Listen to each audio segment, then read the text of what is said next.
नमस्कार, खबर उत्तराखंड में आप सभी का स्वागत है। मैं हूं आपके साथ यशी शुक्ला। देहरादून से खबर आपको बता देते, जहां पर बीजेपी का संगठन विस्तार का कार्य जारी। कांग्रेस छोड़ भाजपा में शामिल हुई ममता देवी अपने पति शांतिलाल के साथ बीजेपी में हुई हैं शामिल। बीजेपी प्रदेश मीडिया प्रभारी ने दिलाई पार्टी की सदस्यता। कांग्रेस छोड़ भाजपा में शामिल हुई ममता द्विवेदी।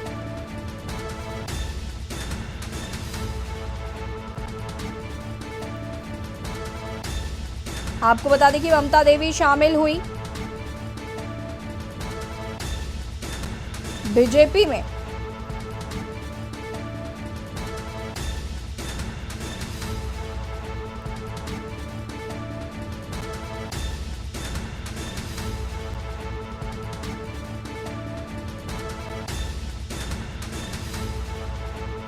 बड़ी खबर आपको हम बता रहे हैं, भारतीय जनता पार्टी का बढ़ रहा कुनबा और कांग्रेस को लगा झटका। ममता देवी अपने पति के साथ भाजपा में हुई शामिल।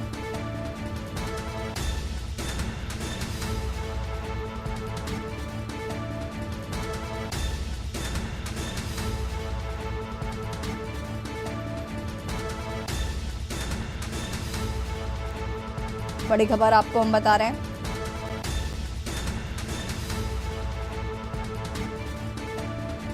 कांग्रेस छोड़ भाजपा में शामिल हुई ममता देवी।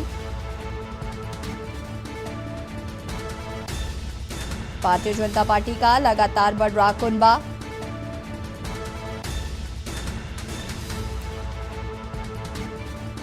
ममता देवी अपने पति के साथ शामिल हुई भारतीय जनता पार्टी में।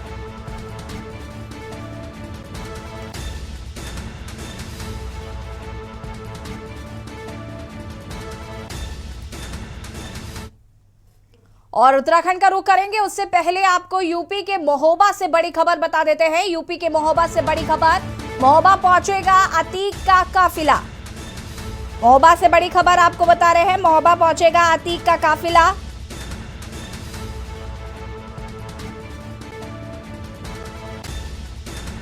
एसपी अपर्णा गुप्ता ने थाना प्रभारियों को अलर्ट कर दिया है।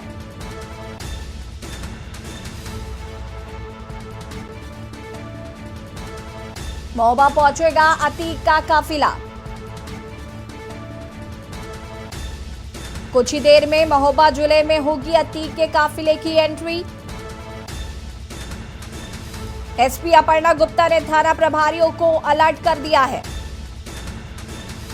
कड़ी सुरक्षा के बीच लाया जा रहा अतीक।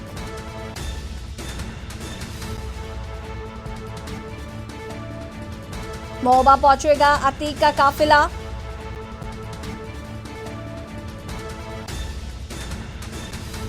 बड़ी खबर आपको हम बता रहे हैं, महोबा पहुंचेगा अतीक का काफिला। एसपी अपर्णा गुप्ता ने अलर्ट जारी किया।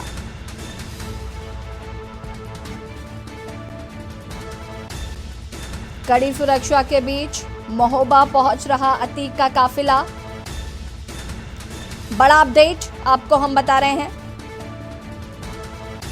महोबा पहुंचेगा अतीक का काफिला।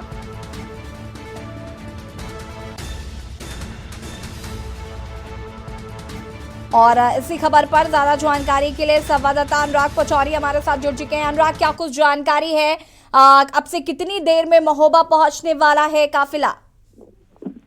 हम आपको बता दें कि अतीक अहमद का काफिला जालौन से बुंदेलखंड एक्सप्रेस वे में आ गया है।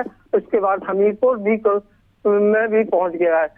कुछ ही पलों में महोबा की सीमा में प्रवेश करने वाला ही है।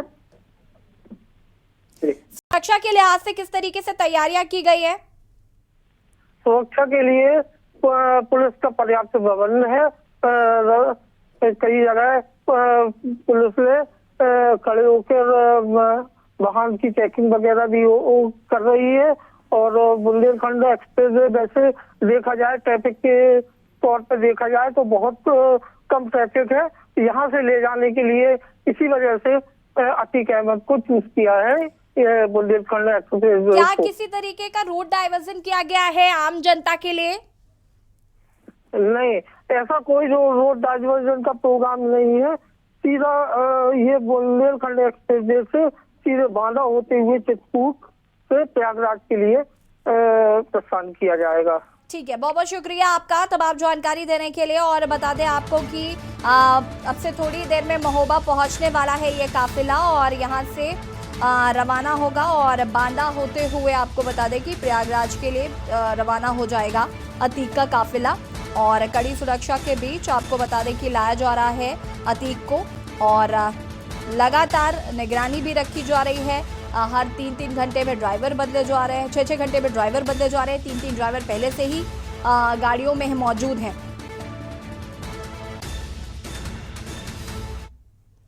खबर विकासनगर से है, जहां ग्रामीण क्षेत्र की महिलाओं को आत्मनिर्भर बनाने के लिए सरकारें नित नई योजनाएं और विभिन्न माध्यमों से प्रशिक्षण कार्यक्रम चलाकर उन्हें लाभान्वित करने की कोशिश कर रही हैं। वहीं जिसका सीधा लाभ ग्रामीण क्षेत्रों की महिलाओं को हो रहा है।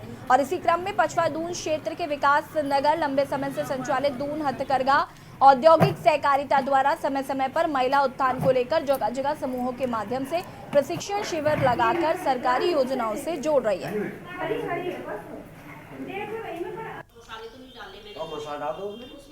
हम सब ये जो अचार का कार्य सीख रही है, तो हम जो है कि एक यूनिट तैयार करेंगे अपने गांव में। यूनिट तैयार करके हमारा मकसद सिर्फ यही है कि आज तक हम हर ट्रेनिंग लिए, लेकिन जो अचार का मेन मकसद है हमारा सिर्फ यही है कि हम ट्रेनिंग लेके अच्छे से सीख के हम अपने घरों में ये काम कर सकें, ताकि हम घर में अपने घर को भी टाइम दे सकें और अपना रोजगार भी कर सकें। अभी हमने ट्रेनिंग शुरू की है, अभी हमने कोई वो नहीं किया है, प्रचार प्रसार हमारा अभी कुछ नहीं हुआ है। लेकिन यहाँ से ख़त्म होते ही हमने अपना ऑफिस खोला है शाहपुर में, वहाँ पर हम ये कार्य करेंगे। सर, ये फल प्रसंस्करण जो प्रशिक्षण शिविर जो हमारे द्वारा कई वर्षों से संचालित किए जा रहे हैं, ये गांव में रोजगार का एक मुख्य साधन है। और इसमें केंद्र सरकार और राज्य सरकार इतना सारा योजना चला रखी है कि गांव के अगर बेरोजगार बंधु हमारे जो भाई बहन जो है अगर अपना स्वरोजगार स्थापित करना चाहते हैं तो सरकार के साथ मिलकर इंडिपेंडेंट होकर अपना व्यवसाय स्थापित कर सकते हैं। और जो हमारा जो गांव का जो अधिकांश सामग्री जो हमारी जो है मिसयूज होती है, जिसका किसी प्रकार का हम यूज नहीं कर सकते, इस फल प्रसंस्करण उसको भी हम यूज कर सकते हैं, जिससे हमारे किसानों को आमदनी भी बढ़ेगी और हमारी आर्थिक स्थिति भी मजबूत होगी। और यार रुकें छोटे से ब्रेक के लिए, जॉल हाजिर होते हैं। आप देख रहे हैं के न्यूज, खबरों का सारथी। ब्रेक के बाद एक बार फिर से आप सभी का स्वागत है। उत्तराखंड की खबरों का रुख करें उससे पहले आपको यूपी के लखनऊ से बड़ी खबर बता देते हैं। राजधानी में अतीक के भाई की हुई एंट्री। एटौंजा टोल प्लाजा पर भारी सुरक्षा व्यवस्था।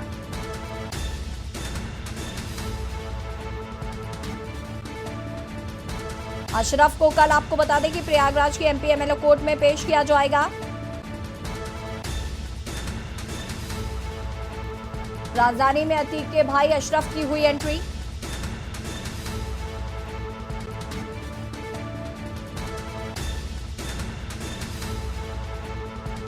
अशरफ को कल प्रयागराज एमपी एमएलए कोर्ट में होना है पेश।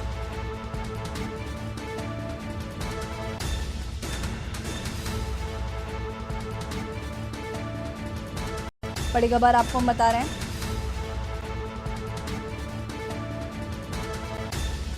एमपी एमएलए कोर्ट में होगी पेशी।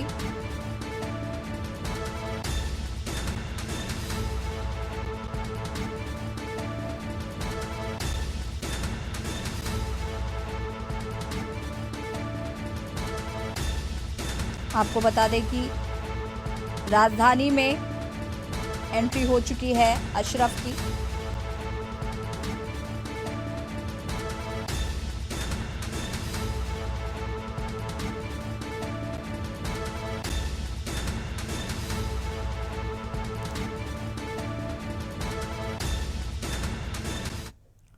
और उत्तराखंड की खबरों का रुख करेंगे खबर रुड़की से, जहां पर आदर्श नगर स्थित गार्डन में अंतर्राष्ट्रीय ध्यान गुरु दीपांकर महाराज की दीक्षा यात्रा कार्यक्रम का आयोजन किया गया, जिसमें दीपांकर जी महाराज के साथ जूना अखाड़ा के महामंडलेश्वर यतीन्द्र आनंद गिरी जी महाराज ने भी शिरकत की। इस दौरान अंतर्राष्ट्रीय ध्यान गुरु स्वामी दीपांकर महाराज ने कहा कि उनकी इस भिक्षा यात्रा का मुख्य उद्देश्य विभिन्न जातियों में बैठे हिंदुओं को एक करना है। उन्होंने कहा कि पिछले 124 दिनों से उनकी भिक्षा यात्रा चल रही है और यात्रा के माध्यम से ये हिंदुओं में एकजुट होने की अपील कर रहे हैं। नहीं निकलते, प्रचार नहीं करते, जनजागरण नहीं करते, धर्म जागरण नहीं करते। का मुख्य उद्देश्य है जातियों में बटे हुए हिंदुओं को एक करना, जातियों में बटे हुए सनातन को एक करना, सनातन को जोड़ना, कि हम लोगों की जाति एक है, हिंदू है और हमारा धर्म सनातन है। तो बस उसी की ये भिक्षा है जो तकरीबन 124 दिनों से लगातार निरंतर चल रही है। आज उसका पड़ाव रुड़की था और बस रुड़की में यही भिक्षा मांगी कि आपको लोग जातियों में बांटने आएंगे, जाति जनगणना का आपको नाटक भी करेंगे, मगर आपको हिंदू होकर रहना है, जातियों में बंटना नहीं। और अगर आप जातियों में बंटते रहेंगे, हर गली नुक्कड़ पर कटते रहेंगे। तय समाज करें। सर्वे भवन्तु सुखिनः, सर्वे सन्तु निरामयाः, सर्वे भद्राणि पश्यन्तु, माँ कश्चित् दुःख भाग भवेत्। आज स्वामी दीपांकर जी महाराज जी की रुड़की में भिक्षा यात्रा रही है और हमारे आचार्य जी के नेतृत्व में ये कार्य बहुत सफल रहा है। सभी ने बढ़ चढ़कर इसमें हिस्सा भी लिया और महाराज जी की जो भिक्षा यात्रा चल रही है कि जातियों में ना बटें और नशा मुक्त रहें, वो यात्रा सभी से उन्होंने संकल्प कराया है, संकल्प दिलाया है कि हम कोई नशा नहीं करेंगे और जातियों में नहीं बटेंगे। खबर ऋषिकेश से है, जहां पर यातायात व्यवस्था को दुरुस्त करने के लिए एसएसपी ने ऋषिकेश पहुंचकर ट्रैफिक रूट का जायजा लिया। एसएसपी दिलीप सिंह कुंवर ने बताया कि 4 धाम यात्रा से पूर्व यातायात को दुरुस्त कर लिया जाएगा। आने वाले तीर्थयात्रियों और श्रद्धालुओं के साथ ही स्थानीय लोगों को भी जाम से निजात मिलेगी। साथ ही उन्होंने बताया कि ट्रैफिक व्यवस्था के तहत अतिरिक्त यातायात पुलिस भी तैनात की जाएगी।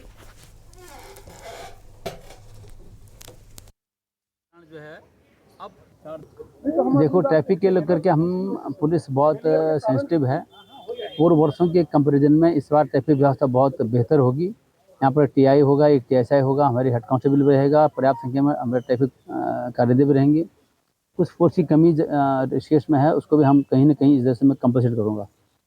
उसमें जो अभी आप लोगों के सामने जितने ट्रैफिक का इन्फोर्समेंट का है, पार्किंग की व्यवस्था है और जीरो जोन वाला जो बातें कही गई हैं, उनको सबको फुलफिल किया जाएगा, उन पर सब कार्रवाई होगी। खबर लक्सर से है, जहां पर पुलिस प्रशासन द्वारा लक्सर क्षेत्र में धार्मिक स्थलों से लगे लाउडस्पीकर हटाने की कार्रवाई की गई है। हरिद्वार के एसएसपी अजय सिंह के निर्देश पर त्योहारी सीजन और बोर्ड परीक्षाओं के मद्देनजर पुलिस प्रशासन ने दर्जनों धार्मिक स्थलों से तेज आवाज वाले लाउडस्पीकर उतरवा दिए हैं। साथ ही लोगों को चेतावनी दी है कि आगे कोई नियमों के विपरीत लाउडस्पीकर लगाएगा तो सख्त कार्रवाई की जाएगी। बिना अनुमति के धार्मिक स्थलों पर लाउडस्पीकर नहीं लगाए जा सकते।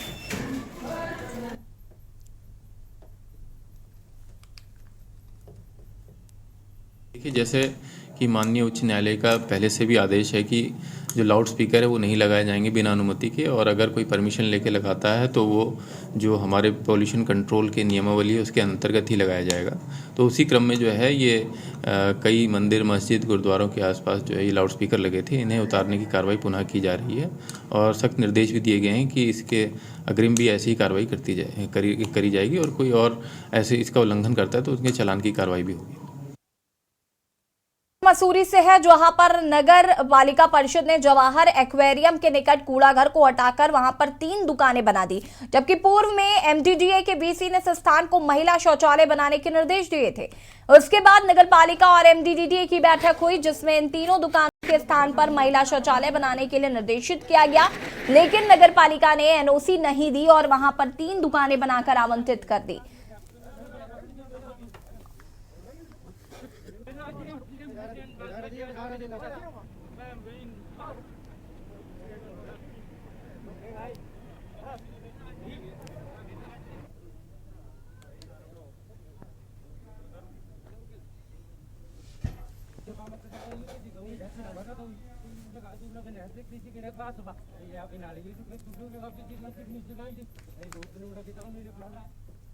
खबर देहरादून से, जहां पर उत्तराखंड के परिवहन मंत्री चंदन रामदास ने उत्तराखंड की पहली महिला टैक्सी ड्राइवर रेखा पांडे से फोन पर बात कर उनको बधाई दी और शुभकामनाएं प्रेषित की। आपको बताते चले कि रेखा जनपद बागेश्वर के गरुड़ क्षेत्र के भेटा की रहने वाली है, जिनका ससुराल रानीखेत के ताड़ी खेत में है।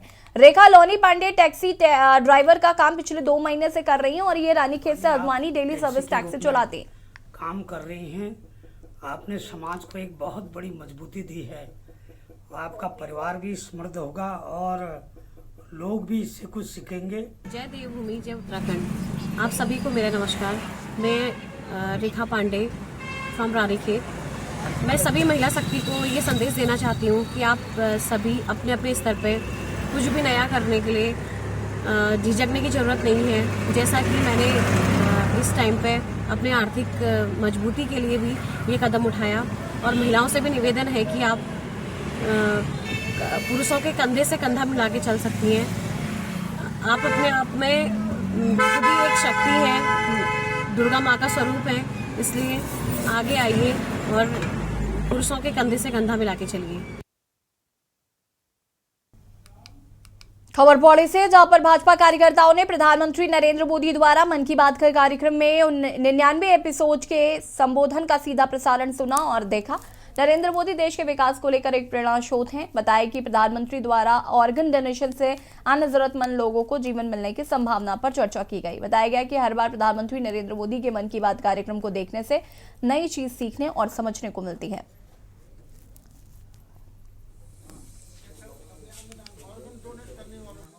और माननीय देश के यशस्वी प्रधानमंत्री माननीय नरेंद्र मोदी जी के 99वें एपिसोड मन की बात को यहाँ पर सभी लोग जो है सुन रहे हैं। और आज जैसे माननीय प्रधानमंत्री जी ने कहा कि अगर अंगदान किया जाए तो अंगदान से जो है दूसरे का जीवन जो है बच सकता है, और अंगदान करने वालों की संख्या भारत में काफी तेजी से बढ़ रही है। माननीय प्रधानमंत्री जी का जो ये मन की बात का जो एपिसोड है, तो माननीय प्रधानमंत्री जी हर क्षेत्र से, हर प्रदेश से और दूरस्थ क्षेत्र जो हमारा आज गरीब है उससे भी जो है लगातार संपर्क में रहते हैं। मैं माननीय प्रधानमंत्री जी को जो है धन्यवाद देता हूं। और यहाँ रुकेंगे छोटे से ब्रेक के लिए, जॉल हाजिर होते हैं। आप देख रहे हैं के न्यूज, खबरों का सारथी। ब्रेक के बाद एक बार फिर से आप सभी का स्वागत है और खबर देहरादून से है, जहां पर मुख्यमंत्री पुष्कर सिंह धामी ने मुख्यमंत्री कैंप कार्यालय में प्रधानमंत्री नरेंद्र मोदी के मन की बात कार्यक्रम का 99वां संस्करण सुना है। वहीं मुख्यमंत्री ने कहा कि प्रधानमंत्री नरेंद्र मोदी ने मन की बात कार्यक्रम में अंगदान जैसे पुण्य कार्य से दूसरे लोगों के जीवन को सहारा देने की बात कही है। अनेक लोगों की जिंदगी इससे बचाई जा सकती है। सौर ऊर्जा को बढ़ावा देने की बात भी प्रधानमंत्री जी ने अपने मन की बात में कही। मुख्यमंत्री ने कहा कि सौर ऊर्जा के क्षेत्र में राज्य में भी लगातार कार्य हो रहे हैं। उन्होंने प्रदेशवासियों से अपील की कि इस दिशा में और प्रयास किए जाएं। राज्य सरकार द्वारा सौर ऊर्जा को बढ़ावा देने के लिए हर संभव सहायता की जा रही है। मुख्यमंत्री ने कहा कि प्रधानमंत्री नरेंद्र मोदी जी की मन की बात कार्यक्रम हमेशा प्रेरणादायी होती है।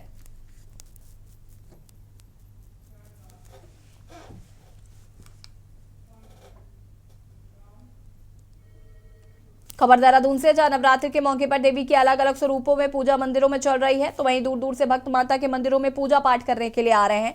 वहीं मुख्यमंत्री पुष्कर सिंह धामी भी परिवार सहित प्रसिद्ध दाट काली मंदिर पहुंचे। उन्होंने माता के दरबार में हाजिरी लगाते हुए पूजा अर्चना की। सीएम धामी ने 5वीं नवरात्रि के मौके पर कंजिका पूजन का भी आयोजन किया। प्रदेश के लोगों के लिए सुख शांति की मन्नत भी मांगी।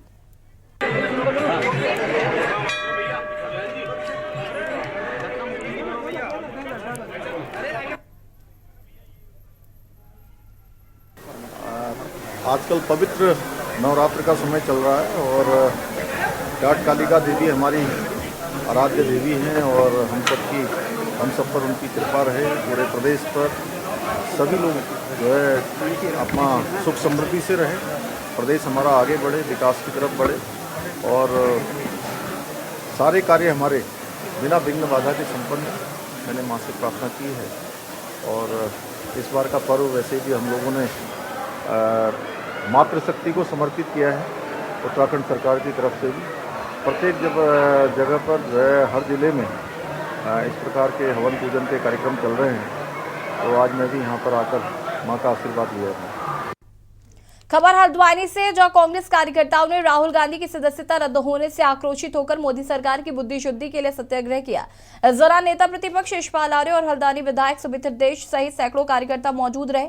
वहीं कांग्रेस नेताओं ने केंद्र सरकार पर आरोप लगाया कि देश में लोकतंत्र की आवाज को दबाया जा रहा है। आपको बता दें कि राहुल गांधी को सच बोलने की सजा मिली है और देश का हर कार्यकर्ता राहुल गांधी के साथ खड़ा है। उन्होंने अपील करने तक का मौका नहीं दिया।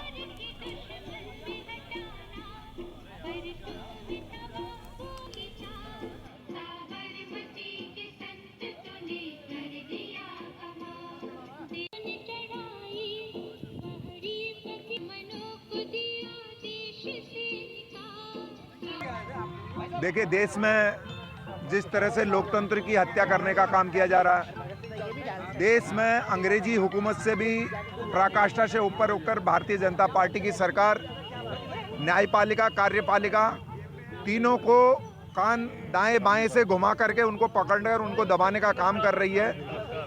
राहुल गांधी जी की जो सदस्यता रद्द की गई है लोकसभा की, ये निश्चित रूप से लोकतंत्र की आवाज़ को बंद करने का काम है, ताकि सरकार के खिलाफ कोई ऐसी आवाज़ ना उठा सके। सरकार जो भ्रष्टाचार कर रही है, सरकार जो अन्याय कर रही है, सरकार जो देश की जनता को छल रही है, उसके खिलाफ राहुल गांधी जी लगातार मुखर होकर आवाज़ लगा रहे थे और भारतीय जनता पार्टी ने कुचक्र रचकर, और निश्चित रूप से मुझे ऐसा लगता है कि देश में भारतीय जनता पार्टी एक अकेला शासन करना चाहती है। वो चाहती है कि इस देश में कोई और पार्टी नहीं रहे जिससे कि उनके खिलाफ कोई बोलने वाला ना हो। खबर देहरादून से, जहां देश भर में राहुल गांधी के मुद्दे पर सियासत जारी है। वहीं राहुल गांधी की संसद की सदस्यता रद्द होने के साथ ही कांग्रेसियों में काफी आक्रोश देखने को मिल रहा है। आपको बता दें कि राजधानी देहरादून में कांग्रेस मुख्यालय के बाहर कांग्रेस के कार्यकर्ताओं पदाधिकारियों ने केंद्र सरकार के खिलाफ जमकर विरोध प्रदर्शन किया और प्रदर्शनकारियों ने टायर ट्यूब जलाकर के केंद्र सरकार के खिलाफ जमकर नारेबाजी की।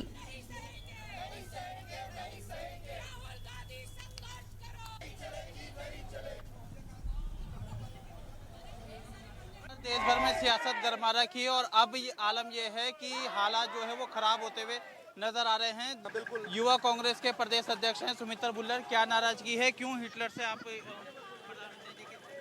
देखिए, इस समय देश और इस समय देश की सरकार, देश के प्रधानमंत्री हिटलर की राह पर चलने का काम कर रहे हैं। वो लगातार लोगों का दमन करने का काम कर रहे हैं। वो लगातार लोगों का दमन करने का काम कर रहे हैं। वो लगातार उनका जो कदम है वो विपक्ष की आवाज को, और जो भी आवाज उनके खिलाफ उठती है, जो भी उनसे सवाल पूछता है, उस आवाज को दबाने का उनका हमेशा।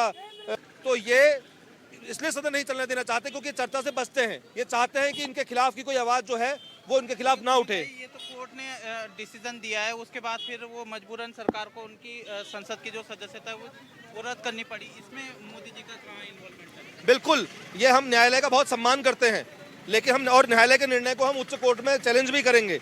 लेकिन सवाल ये है कि आज तो न्यायालय के माध्यम से इन्होंने भूमिका बना करके, और जो पूरी प्रक्रिया थी, पूरी न्यायालय के निर्णय के बाद भी एक प्रक्रिया का पालन होना चाहिए था, लेकिन उस प्रक्रिया का पालन नहीं हुआ। उनकी संसद की जो सदस्यता थी वो भी भंग कर दी गई है, उसको रद्द कर दिया गया है। तो काफ़ी नाराजगी कांग्रेस पार्टी के नेताओं में देखने को मिल रही है।